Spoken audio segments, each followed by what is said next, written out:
It was always known that this building was a USO club. This building housed an emotion and a feeling of patriotism that is fairly rare now. 2016 is our 75th anniversary of the building. If there's any phrase that describes the Community Arts Center, along with being a historic treasure, it's that we're a multi-use facility. As an arts center, as a community center, it's still a building that brings generations together.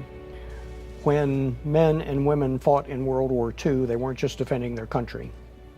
They were fighting for a way of life, to preserve and perpetuate all of the values of their society, which included their hopes for their children and for the future.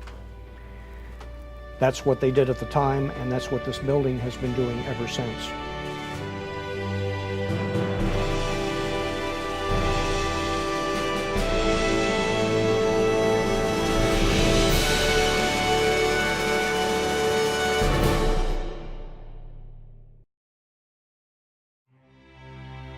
The USO was created in the spring of 1941.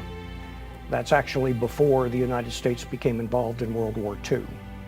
I well remember when this building was built and dedicated in December of 1941. The scale of military training in this area had simply exploded, and by 1943 it was reaching its peak. The attendance in this building at that time was 94,500 per month. Downstairs is where they slept. And it got to the point that they were sleeping on the floors.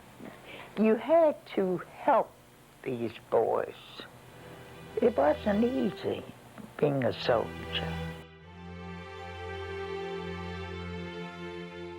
As Mrs. World War II, Wilmington was the matriarch of the festivities in this building. She would, of course, have these dances down here.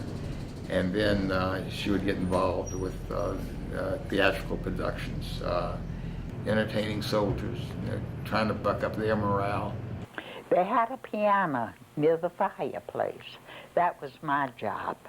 I played piano until I was blue in the face. Everybody had that little thing to do. And the piano she played on to entertain the soldiers is one of our museum pieces here.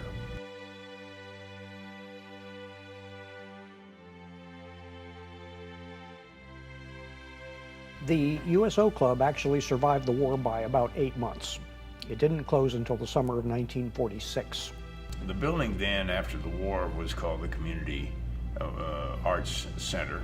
In 2005, the City Council voted to renovate and restore the building. There was also a resolution in the City Council, which was passed unanimously, to rename it in honor of Hannah Block. I think she was very flattered, and I was too, because I felt like it was really a fitting finale. The most interesting part of managing this building is honoring its history, preserving its history for the community, and making it accessible to so many groups that use the building. I moved here when I was 6, and probably the first month I moved here, I came here and auditioned for a play. When I graduated high school, my mom surprised me with this blanket. It's not all of them, it's some of them, some of the shows I did here. Growing up, you know, there's so many things you could do with all the idle time that you possibly have in Wilmington. And knowing that it was a USO building to begin with, I definitely had that semblance of treading on something fairly historic and monumental.